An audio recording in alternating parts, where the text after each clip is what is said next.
The Tesla bot unexpectedly tipped over while serving drinks, and a lot of people online instantly pointed out that the robot was not acting on its own the way Elon Musk had repeatedly claimed. Instead, viewers noticed it was most likely being controlled remotely.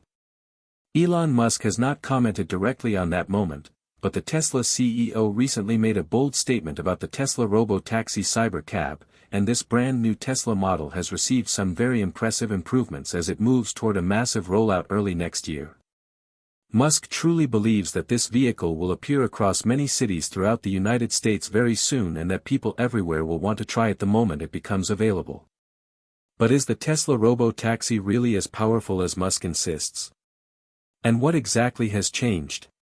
Let us explore that right now, and by the way, if you are enjoying this deep dive into Tesla's tech evolution, hit subscribe in a quick way by joining our fast-growing community so you never miss the next big upgrade. As most people know, Tesla and Waymo are the two biggest contributors in the autonomous driving race in the United States, and both companies currently operate driverless ride-hailing services. At the moment, Tesla uses a safety monitor system in Austin where trained staff sit in the passenger seat while the vehicle handles main driving tasks in the city. When the car moves onto highways, the safety staff shifts to the driver's seat. In the San Francisco Bay Area, Tesla uses another layout where the safety monitor always stays in the driver's seat during ride-hailing operations. However, Elon Musk now says that the Tesla RoboTaxi working in Austin will no longer need any kind of safety monitoring hardware by the end of this year. He stated that unsupervised capability is basically solved at this stage. This means Tesla RoboTaxis operating in Austin will soon have absolutely no one inside them, not even anyone sitting in the passenger seat, possibly within around 3 weeks. This seems to match the timeline Musk mentioned earlier this year when he repeatedly said that Tesla's self-driving taxis in Austin will not need safety monitors by late 2025. In September, Musk also posted on X that the safety driver is only present for the first few months just to add an extra layer of protection. According to him, there should be no safety driver by the end of the year. During the third quarter earnings call, Tesla again stated that they expect to achieve no safety drivers in large parts of Austin before this year ends, which means a fully autonomous vehicle driving around public streets with no one inside to supervise it will be ready extremely soon. Musk then followed this by making another huge claim, saying that Waymo never really had a chance against Tesla and that this will appear completely obvious in hindsight. He said this after someone pointed out that Tesla still has not logged as many autonomous passenger-only miles as Waymo. Waymo's safety statistics also seem more convincing on paper compared to Tesla's. For years, the two companies have argued over their mapping areas and geo-fenced zones across Austin and the Bay Area. Waymo focuses most of its work in a few carefully selected major cities, while Tesla insists that its long-term plan is to expand autonomous driving to all of its vehicles in almost every location on Earth. This is the main difference between the two companies. Tesla also uses vehicles that it designs and builds itself, while Waymo uses a mix of models from various automakers. Beyond that, the two giants hold very different beliefs about the correct way to solve self-driving. Tesla uses a vision-only strategy, while Waymo includes additional sensors like lidar, something Elon Musk often calls unnecessary, inefficient, and outdated. Estimates show that by November of this year, Tesla's RoboTaxi fleet included roughly 30 vehicles, mostly Model Y units along with a few CyberCabs operating across more than 250 square miles. But do not misunderstand that number. If Tesla wanted to, the company could unleash 100,000 RoboTaxis on Austin streets as early as next year. The only thing delaying that is the human safety monitor still seated inside the cars. As long as a human monitor is required, scaling becomes nearly pointless. For every new car added, Tesla would need to hire more safety drivers, train them, pay them, and supervise them for a role that Tesla is racing to eliminate as quickly as possible. Scaling with humans does not make sense. But the moment that safety driver is removed, everything changes. Every Tesla built in the last 2 years already contains full self-driving capable hardware. The Austin factory builds a new vehicle roughly every 30 seconds. The current low numbers only seem disappointing if you focus on the short term. With the CyberCab, Musk believes the vehicle can eventually be assembled in only 5 seconds, which sounds unbelievable but becomes feasible because the RoboTaxi design uses far fewer parts than a typical Model Y. So, how will Tesla permanently remove the human safety driver?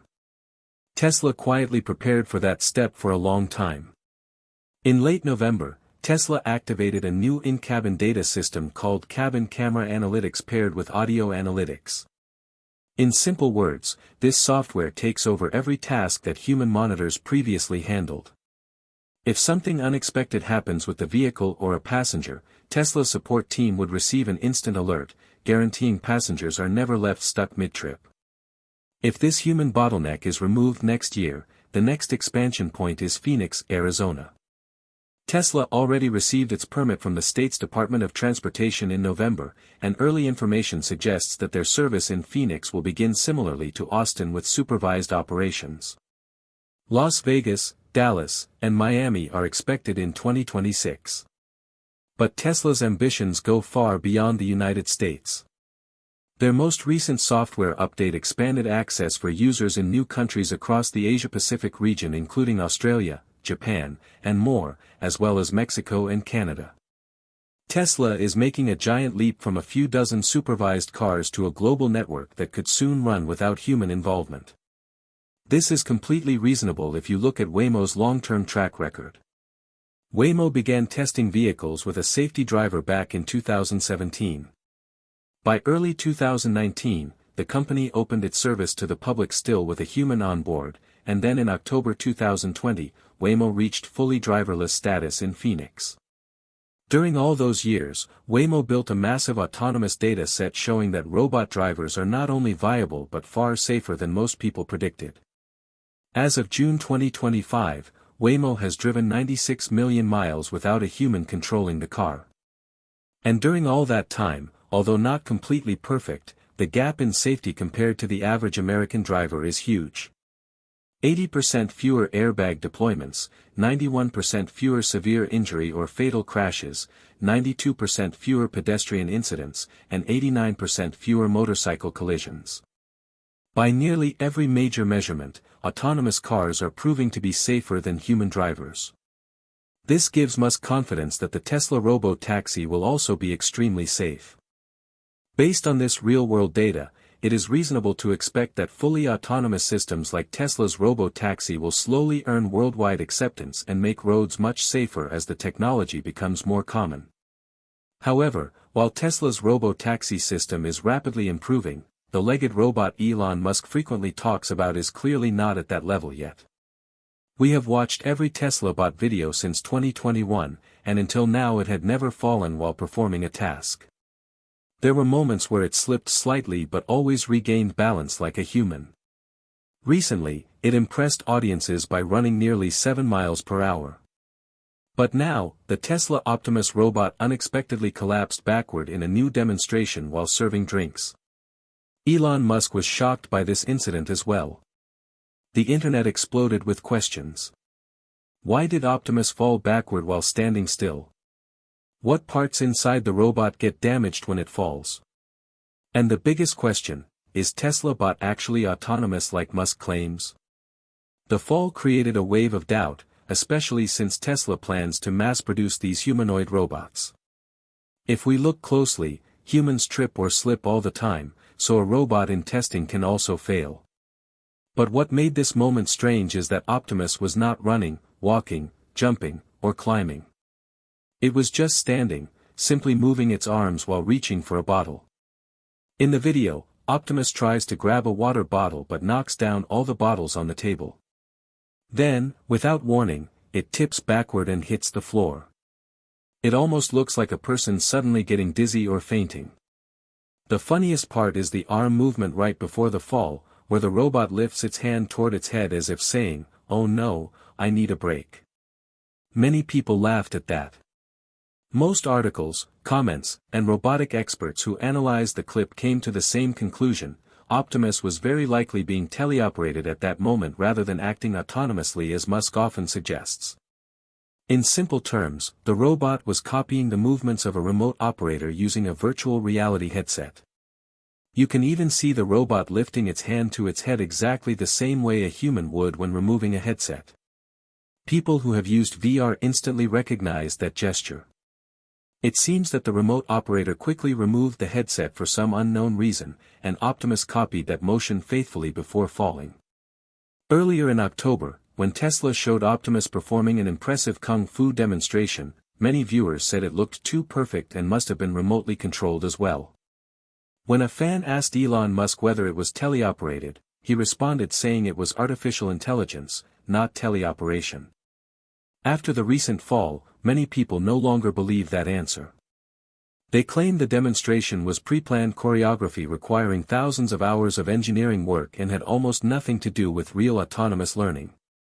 What do you think? Was it artificial intelligence or teleoperation? Share your thoughts in the comments. Teleoperation is still extremely common in humanoid robot development. Tesla never officially says that Optimus is controlled this way, but videos from the Fremont lab clearly show operators wearing VR headsets teaching the robot how to move. They use full motion capture suits with heavy backpacks of 30 to 40 pounds filled with sensors, cameras, and computer modules. These workers repeat simple tasks like wiping tables, pulling curtains, folding fabric, picking up objects, walking steps, and even performing household gestures. These movements are recorded again and again to train Optimus. Many of these lab workers describe the job as exhausting, like running a marathon inside a lab. Some have experienced shoulder injuries and back pain from repeating tasks for hours with heavy gear strapped to their bodies. It seems Tesla still depends heavily on this process. Or perhaps they have made progress but still do not trust the robot enough to let it perform tasks autonomously in public. Tesla has not explained the exact cause of the fall. But the way the robot knocked over the bottles and then dropped backward suggests that a lot more work is needed before Tesla can safely deploy these robots in factories where they are supposed to handle important tasks alongside humans. Meanwhile, 1X Technologies recently opened pre-orders for its home assistant robot called Neo, openly saying that during early operation many tasks will require teleoperation while artificial intelligence improves. Elon Musk believes Optimus will eventually generate even more revenue than Tesla vehicles.